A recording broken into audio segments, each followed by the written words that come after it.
La rueda de los coyotes bajo la luna llena.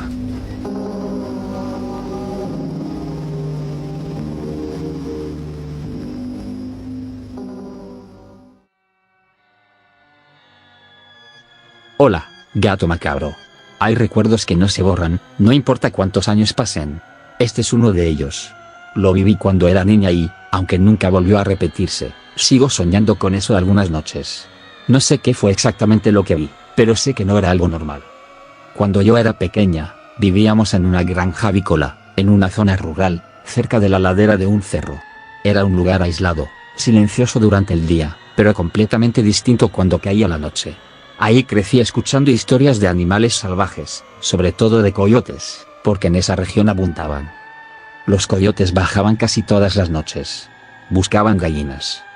La granja estaba bardeada casi por completo, con muros altos y firmes.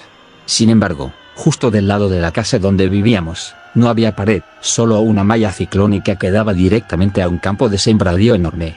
Más allá del sembradío, comenzaba el cerro. Oscuro y callado.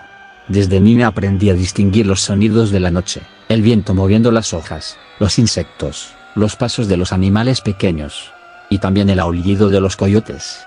A veces se escuchaban lejos, otras veces tan cerca que parecía que estaban del otro lado de la pared. Mis papás siempre nos advertían que no saliéramos de noche, pero como en muchas casas de rancho, el baño estaba afuera, separado de la vivienda principal. No había opción. Una noche, en particular, quedó grabada para siempre en mi memoria. Era luna llena. Recuerdo perfectamente la luz blanca cayendo sobre el campo, iluminándolo todo como si fuera de día, pero con un brillo antinatural. Esa noche me desperté con ganas de ir al baño. Me levanté despacio para no hacer ruido y salí al patio. El aire estaba extraño. A lo lejos, un leve murmullo que no supe identificar. Caminé hacia el baño, pero algo dentro de mí se encendió. Una sensación de alerta, como que no debería seguir avanzando. Miré hacia el campo, luego hacia la malla, y sentí miedo. Un miedo infantil, pero intenso. No me atreví a llegar al baño. Me quedé a un lado del portal de la casa, mirando hacia todos lados. Al final, decidí orinar ahí mismo, con la prisa y el nerviosismo propios de una niña asustada. Solo quería volver a meterme a la casa lo antes posible. Ya estaba terminando cuando, por instinto, miré hacia el sembradío, a través de la malla ciclónica. Y entonces pude observar con claridad. Pensé que mis ojos me estaban engañando. Parpadeé varias veces, contuve la respiración. Pero ahí seguían. Era una manada de coyotes. No 2, ni 5. Eran muchísimos. Conté por lo menos 20, entre grandes y pequeños. Estaban a solo unos metros de mí, del otro lado de la malla, perfectamente visibles bajo la luz de la luna. No se movían de forma natural. Estaban sentados en círculo. Un círculo casi perfecto. Cada coyote estaba acomodado uno frente al otro, formando una rueda viva. Lo más extraño no era la cantidad, sino lo que estaban haciendo. Cada uno jalaba con el hocico la cola del que tenía enfrente. Uno jalaba. Luego el siguiente. Luego otro. Así, uno tras otro, recorriendo el círculo completo, como si siguieran una regla, como si entendieran cuando les tocaba. No había desorden. No había peleas. Cuando todos terminaban esa ronda, uno de los coyotes, uno grande y deforme, se levantaba. Ese coyote corría alrededor del círculo, despacio al principio, luego un poco más rápido, como si estuviera marcando el ritmo, dando una señal. Daba la vuelta completa, regresaba a su lugar, se sentaba. Y entonces todo volvía a empezar. Era un movimiento repetitivo, preciso, hipnótico. No sé cuánto tiempo pasó exactamente, pero calculo que me quedé ahí al menos 10 minutos, completamente inmóvil. No podía moverme. Sentía que, si lo hacía, algo terrible iba a pasar. No sentí que me estuvieran acechando, pero estaba presenciando algo que no debía ver. La luna iluminaba sus ojos, y ninguno parecía salvaje. No tenían la mirada típica de un animal cazador. En algún momento, no sé cómo, me sintieron. Todos. Al mismo tiempo. Los 20 coyotes voltearon a verme. Fue tan sincronizado que me recorrió un frío desde la nuca hasta los pies. 20 pares de ojos clavados en mí, atravesando la malla, atravesando la distancia. Pensé que iban a lanzarse contra la malla. Que iban a correr hacia mí. Pero no. No hicieron nada. Simplemente, regresaron a lo suyo. Volvieron a repetir el mismo ritual. Como si yo no existiera. Mi presencia no era relevante. como si ellos estuvieran en algo mucho más importante que yo. Ahí fue cuando el miedo por fin me ganó. Sentí que las piernas me temblaban, me di la vuelta y corrí hacia la casa. Entré, cerré la puerta y me metí a la cama, tapándome hasta la cabeza. Jamás le conté a nadie lo que vi. Sentía que, si lo decía, algo malo iba a pasar. Nunca volví a ver algo así. Los coyotes siguieron bajando de la granja, sí, pero como siempre, aullando, corriendo, robando gallinas. Animales normales. Pero esa rueda, ese comportamiento, eso no volvió a repetirse. Hoy, de adulta, sigo sin encontrarle una explicación. He leído sobre animales, comportamientos extraños, sobre rituales, sobre cosas que la ciencia no termina de entender. Pero nada encaja del todo. Gracias por leerme, Gato Macabro.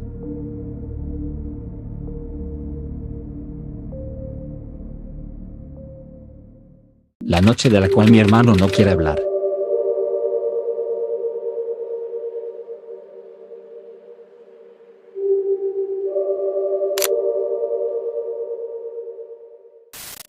Buenas noches, Gato Macabro. Dicen que hay cosas que una persona solo ve una vez en la vida. Y que con eso basta para marcarla para siempre. Esta historia no me pasó a mí, pero vi cómo mi hermano cambió después de ese suceso. Han pasado ya varios años, y aún así, hay temas que él simplemente se niega a tocar. Cuando alguien intenta preguntarle, baja la mirada, se queda en silencio o cambia de conversación. Y cuando, por alguna razón, el recuerdo sale a flote, se queda pensando con la mirada perdida durante varios minutos. Esto ocurrió hace aproximadamente 6 años, cuando mi hermano menor acababa de terminar la carrera de medicina. Como parte obligatoria de su formación, tuvo que realizar su servicio social. A él le asignaron una comunidad alejada de Mérida, una de esas zonas donde el monte rodea todo, y la oscuridad parece más profunda. El lugar era tranquilo durante el día. La gente era amable, el consultorio sencillo, casi improvisado. Pero en las noches eran otra cosa. El silencio era tan profundo que, según él mismo contaba al principio, podía escucharse los ruidos lejanos del monte. Era un silencio que hacía sentir observado. Ese fin de semana, mi hermano decidió no regresar a casa. El viaje era largo y costoso, y prefirió quedarse en la comunidad para descansar. No sería la primera vez. Ya estaba acostumbrado a dormir ahí, en el pequeño cuarto que los médicos residentes usaban para turnarse. Esa noche, todo parecía normal. Cerró el consultorio, apagó las luces, revisó que no quedara nadie dentro. Su compañero de guardia lo ayudó a cerrar puertas y ventanas. Platicaron un poco, bromearon, y luego el compañero se marchó a su casa. Mi hermano se quedó solo. Entró al cuarto. Acomodó la cama. Cerró las ventanas, porque el frío empezaba a sentirse más fuerte de lo normal. Apagó la luz. Se quedó dormido casi de inmediato. Pasaron algunas horas sin que nada ocurriera. Hasta que, de pronto, algo lo despertó. Fue el frío. Era un frío extraño, parecía venir desde dentro del cuarto, como si la temperatura hubiera caído de golpe. Mi hermano intentó moverse para cubrirse mejor. Y ahí se dio cuenta de que no podía. Su cuerpo estaba completamente inmóvil. Quiso hablar. Ningún sonido salió de su boca. La desesperación comenzó a subirle como una ola. Con muchísimo esfuerzo, logró abrir los ojos. Y fue entonces cuando lo vio. La ventana, que él estaba seguro de haber cerrado antes de dormir, estaba abierta de par en par. Las cortinas se movían lentamente con el aire de la noche. Y frente a la ventana, había algo. Pensó que era una persona. Una silueta alta, erguida sobre 2 patas. Su mente intentó buscar una explicación lógica, algún habitante de la comunidad, alguien que se había acercado demasiado. Pero conforme sus ojos se acostumbraron a la oscuridad, entendió que no era un hombre. Era una criatura imposible. Tenía forma de cabra, pero era una cabra con cuerpo humano. Las piernas parecían demasiado largas. Ojos rojos, intensos, brillantes. Reflejaban odio. Mi hermano dice que jamás había sentido algo igual. Era un animal mirándolo. La criatura no se movía. Solo lo miraba. Mi hermano intentó gritar. Intentó rezar en voz alta. Pero la parálisis lo tenía completamente atrapado. El miedo lo envolvía de tal forma que sentía que el pecho le iba a estallar. Cada segundo parecía eterno. La criatura seguía ahí, inmóvil, como disfrutando su terror. Fue entonces cuando, con lo poco que podía hacer, comenzó a orar por dentro. No recuerda exactamente qué rezos dijo. Solo sabe que empezó a repetir oraciones una y otra vez, pidiendo ayuda, pidiendo protección, pidiendo que aquello se fuera. Su mente se aferró a la fe como último recurso. Y poco a poco, sintió un leve hormigueo en las manos. Luego, el control volvió a sus piernas. Finalmente, pudo moverse. En el momento en que recuperó el control de su cuerpo, no volteó a ver de nuevo la ventana. No quiso comprobar si esa cosa seguía ahí. Lo único que hizo fue tomar su teléfono con manos temblorosas y marcarle a mi mamá. Cuando ella contestó, dice que mi hermano apenas podía hablar. Tartamudeaba, respiraba rápido, y oraba. Mi mamá no entendía nada, pero de inmediato supo que algo muy grave había pasado. Ella comenzó a rezar con él, poniendo el teléfono en altavoz. Rezó fuerte, sin parar, mientras él intentaba calmarse. Poco a poco, su respiración se estabilizó. Cuando por fin pudo explicar lo que había visto, le dijo a mi mamá algo que nos dejó pensando a todos cuando lo escuchamos después. Dijo que la criatura se parecía mucho al señor oscuro de la serie Sabrina.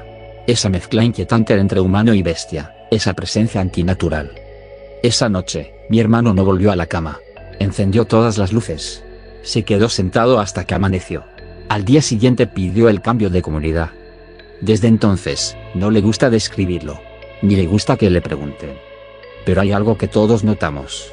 Cada vez que, por alguna razón, el tema sale a la conversación, sus manos se tensan. Su mirada se pierde por un instante. Como si una parte de él siguiera ahí. En ese cuarto. Mirando por la ventana.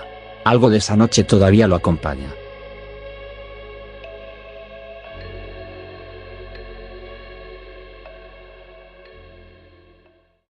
Un fantasma atacó a mi perro. Video real.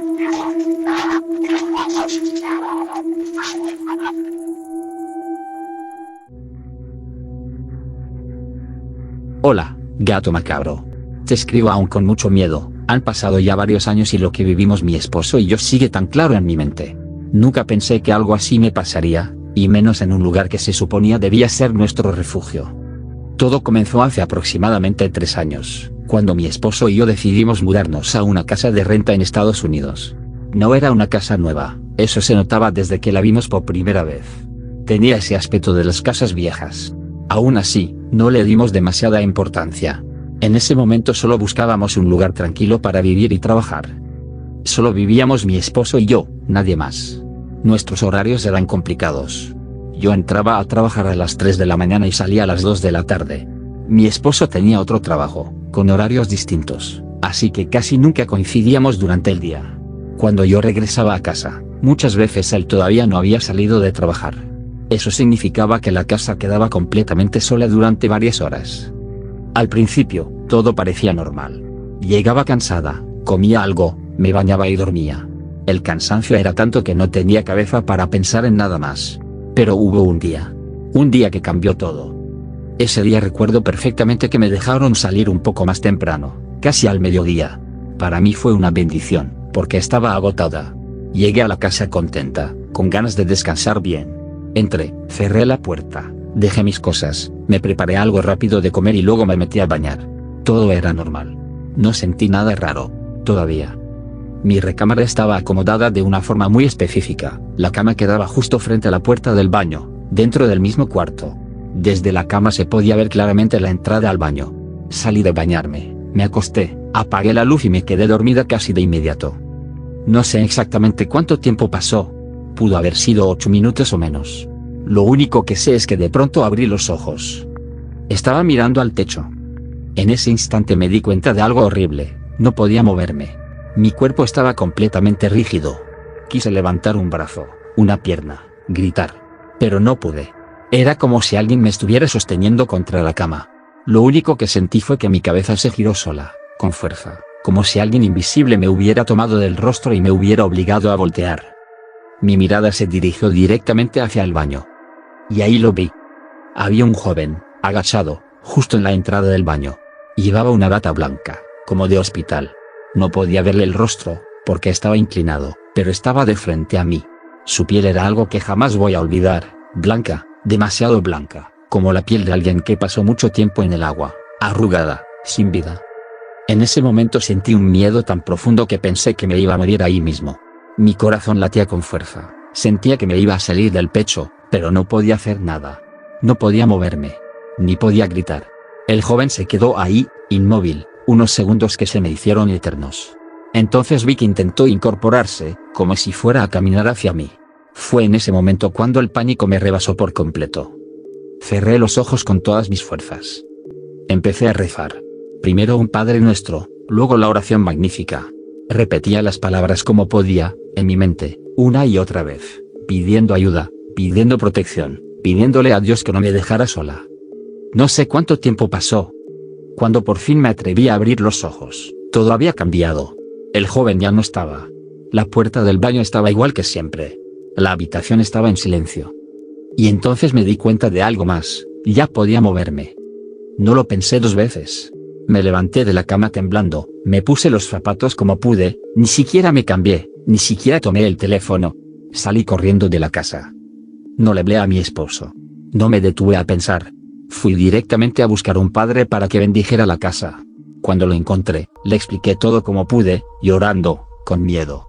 Él aceptó ir conmigo. Yo llevé una veladora blanca, y le pedí que, además de bendecir la casa, hiciera una oración para que esa presencia entendiera que ya no era su hogar y que pudiera descansar en paz. El padre bendijo la casa por dentro. Rezó, roció agua bendita, hizo oraciones. Yo me sentí un poco más tranquila. Pero con el paso de los días me di cuenta de algo, faltó bendecir por fuera. Una semana después, comenzaron otras cosas. Dentro de la casa ya no pasaba nada extraño, pero afuera, en el patio, mi perro comenzó a comportarse de una forma muy rara. Tengo un perro husky, y él nunca fue agresivo ni escandaloso. Pero empezó a ladrar de madrugada, con un ladrido diferente, desesperado, como si estuviera viendo algo horrible. Los ladridos eran tan intensos que me despertaban. Yo sentía que no era un ladrido normal, era un ladrido de miedo. Un día decidí revisar la cámara de seguridad que teníamos instalada afuera. Lo que vi ahí me heló la sangre. Mi perro reaccionaba como si algo estuviera cruzando el patio, como si una presencia pasara frente a él. Corría de un lado a otro, se detenía, miraba fijamente a la nada, y retrocedía con la cola entre las patas. Ese video es la única evidencia que tengo de todo lo que pasó. Lo adjunto en el correo, porque no tengo palabras para describir lo que se siente verlo.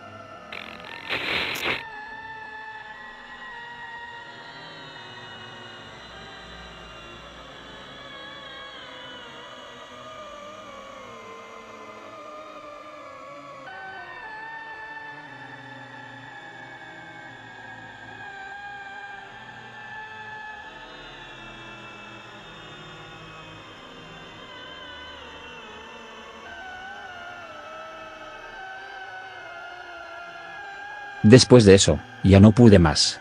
Decidí ir a hablar con los dueños de la casa, las personas que nos la estaban rentando. Les pregunté directamente si había pasado algo ahí antes. Al principio dudaron, pero al final me dijeron la verdad. Lo que me contaron fue peor de lo que imaginé. En esa casa ocurrió una tragedia. Ahí vivía una familia. La madre, en un arranque de locura, le quitó la vida a su esposo en el patio. Después, ella misma se disparó. El hijo, un joven, al enterarse de todo, se quitó la vida dentro de la casa. Ese joven era el de la bata blanca. Nadie nos había dicho nada, ni antes de rentarla, ni antes de firmar el contrato. Sentí coraje, tristeza, miedo, todo al mismo tiempo. Volví a buscar al padre. Esta vez le pedí que bendijera la casa completa, por dentro y por fuera, que cerrara todo lo que hubiera quedado abierto, que hiciera oración por esas almas. Después de eso, poco a poco, todo se calmó. Hoy seguimos viviendo aquí. Ahora tenemos una bebé, y gracias a Dios todo ha estado tranquilo. Aún así, no bajamos la guardia. Cada mes bendecimos la casa, rezamos y agradecemos. No queremos volver a pasar por algo así jamás. Gracias por leerme, gato macabro. Tenía que sacarlo.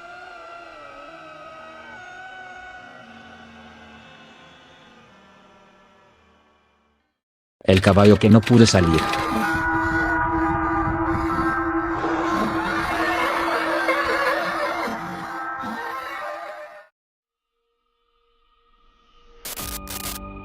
Todavía me cuesta trabajo escribir esto, pero después de ver varios videos de tu canal, Gato Macabro, sentí que ya no podía seguir guardándomelo. Necesito aclararlo desde el principio para que nadie se confunda. No fue un gato, no fue un perro. Fue un caballo. Entre los años 2020 y 2022 trabajé cuidando caballos de carrera en un ranchito a las afueras de Cintalapa, Chiapas. Era un lugar aislado, rodeado de monte, con brechas de terracería y sin vecinos cercanos. Ahí vivía yo misma, en un cuarto pequeño que estaba a unos metros de las caballerizas. No era un trabajo sencillo, pero era estable y bien pagado, porque los animales valían mucho dinero. Había muchos caballos, todos de carrera, todos con cuidados muy específicos. Pero había uno en especial, llamado Kiko, que era el más importante de todos. Era joven, fuerte, muy inteligente, y tenía programada una carrera bastante costosa. Por eso yo le ponía más atención que a los demás. No porque los otros no importaran, sino porque ese caballo representaba una inversión enorme para el patrón. Mi rutina era pesada y completamente monótona. Me levantaba todos los días a las 5 de la mañana para darles de desayunar. A las 6 levantaba el agua sucia de los bebederos y la cambiaba por agua limpia. Luego limpiaba los pesebres, los sacaba al patio uno por uno para que se desestresaran, los bañaba, los cepillaba y los dejaba descansar. A las 2 de la tarde repetía prácticamente todo el proceso. Así todos los días. No había mucho tiempo para pensar. Yo vivía en el rancho y, por seguridad, siempre portaba un arma. No solo por animales, sino por gente. En esos lugares nunca sabes quién puede aparecer de noche. Aún así, yo dormía tranquila. Confiaba en los animales. Nunca había pasado nada raro, hasta esa semana. Faltaba una semana para la carrera de Kiko cuando todo cambió. Esa madrugada me desperté sobresaltada. Eran aproximadamente las 3 de la mañana. Noté ruido, golpes, relinchos, movimientos bruscos en las caballerizas. Era caos. Me levanté de inmediato, agarré la lámpara, el arma, y salí sin pensarlo mucho. El aire estaba frío. El rancho estaba completamente oscuro. Cuando llegué a la parte trasera de las caballerizas, todos los caballos estaban fuera de sus pesebres. Eso no tenía sentido. Yo misma había cerrado cada puerta, había asegurado los cerrojos, había revisado todo antes de dormir. Ninguno de esos animales podía salir solo. Aún así, ahí estaban, nerviosos, moviéndose de un lado a otro. Con trabajo, uno por uno, fui regresándolos a sus lugares. Algunos estaban alterados, otros tranquilos, como si nada hubiera pasado. Cuando terminé, me di cuenta de algo peor. Kiko no estaba afuera. Caminé hasta su pesebre con la lámpara temblándome en la mano. Al alumbrar hacia adentro, lo vi. Kiko estaba sentado, con las patas dobladas, el cuerpo erguido, como una persona que se sienta a descansar. Jamás había visto algo así en un caballo. Me acerqué despacio, tratando de no entrar en pánico. Aplaudí fuerte, como siempre hacía para que se levantaran. «Arriba, Kiko», le dije. No se movió. Volví a aplaudir. Entonces levantó la cabeza y me miró. No fue una mirada vacía de animal. Fue una mirada directa y consciente. Y entonces lo escuché. Con toda claridad, sin confusión, escuché que dijo: «Es que yo no pude salir». Era una voz tranquila, casi como si se estuviera justificando. Sentí que el cuerpo se me iba para atrás. El miedo me atravesó completa. Salí corriendo en chinga, pero antes de irme cerré bien el pesebre. Puede sonar absurdo, pero en ese momento pensé más en el trabajo que en el miedo. Me encerré en mi cuarto y no dormí nada. Me quedé sentada, con la lámpara prendida, esperando que amaneciera. Cuando salió el sol, fui directo con mi patrón. Le conté todo, esperando que se burlara de mí, que dijera que estaba loca o que había soñado. Pero su reacción fue lo que más me perturbó. No se sorprendió. Me dijo, muy tranquilo, que eso era normal en ese rancho. Que no me asustara.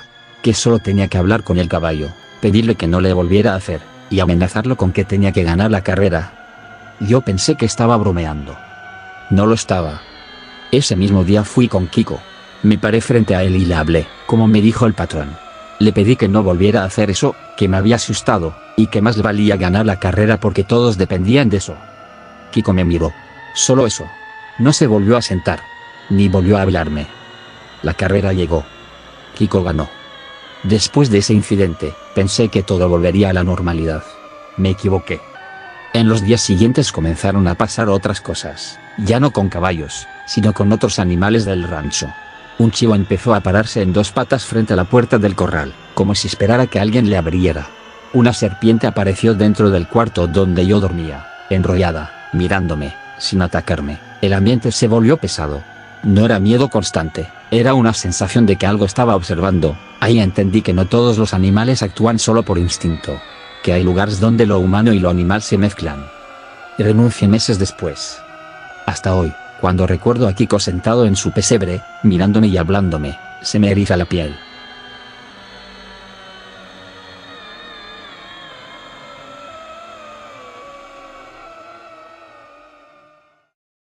lo que volaba desde el cerro, y mi suegra sabía que salía de noche.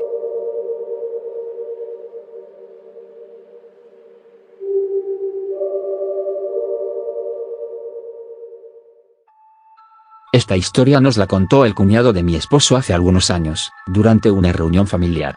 No fue algo que sacara de la nada ni con intención de asustar a nadie.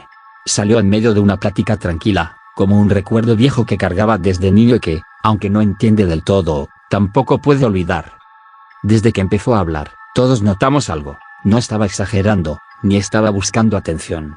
Su forma de contarlo era simple. Él es originario de un pueblo de Veracruz, de esos que ahora ya están más urbanizados, con calles, luz y movimiento. Pero en aquel tiempo, cuando era niño, había más cerro que casas. Su familia vivía prácticamente a las faldas de un cerro, en una zona donde la oscuridad caía rápido y el monte comenzaba a pocos pasos de la puerta. Su familia era muy humilde. Vivían en una casita hecha de cartón y cobijas, reforzada como se podía. No había piso firme, ni cuartos separados. Eran muchos hermanos, tantos que apenas se llevaban año y medio o 2 años entre cada uno. Dormían todos juntos en la misma cama, apretados, buscando calor y protección. Para ellos, no tener luz eléctrica era lo normal. Se alumbraban únicamente con un candil de petróleo, una llama pequeña que proyectaba sombras enormes en las paredes de cartón.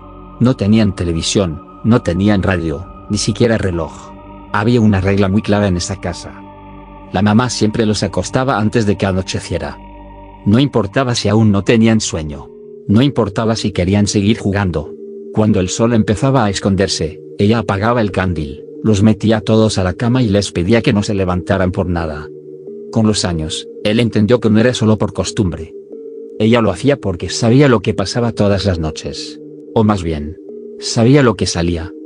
Cuenta que, ya entrada la noche, los perros del pueblo comenzaban a aullar, como si algo los pusiera nerviosos desde lejos. Ese sonido venía casi siempre del cerro. Una noche en particular, cuando él tenía entre 6 y 7 años, ocurrió algo que se le quedó marcado para siempre. No recuerda exactamente por qué salió de la casa. Tal vez simplemente no entendía el peligro. Lo único que sabe es que salió al exterior, a pesar de la oscuridad. No había luz eléctrica. Todo estaba completamente negro, salvo por un poco de claridad que venía del cielo. El cerro estaba justo frente a su casa, enorme y silencioso, y fue cuando escuchó algo. No era un ave común. Tampoco era un murciélago. Algo que venía volando. El sonido era extraño. Dice que no sonaba a plumas. No era el típico aleteo ligero de un pájaro. Sonaba más bien como alas hechas de piel, de cuero muy duro, como si fueran de goma gruesa. Un sonido pesado. En ese momento sintió miedo, pero no tuvo tiempo de reaccionar. De pronto, algo pasó volando justo por encima de su casa. Alzó la mirada por instinto. Con la luz tenue de la luna, alcanzó a ver una silueta que no coincidía con nada que conociera. No era un ave normal. No tenía la forma de un búho ni de un zopilote. Tenía un cuerpo alargado, alas enormes y una cabeza que no parecía de pájaro. Lo que vio le recordó, ya de adulto, a un pterodáctilo. Así lo dijo. No como broma. O como exageración.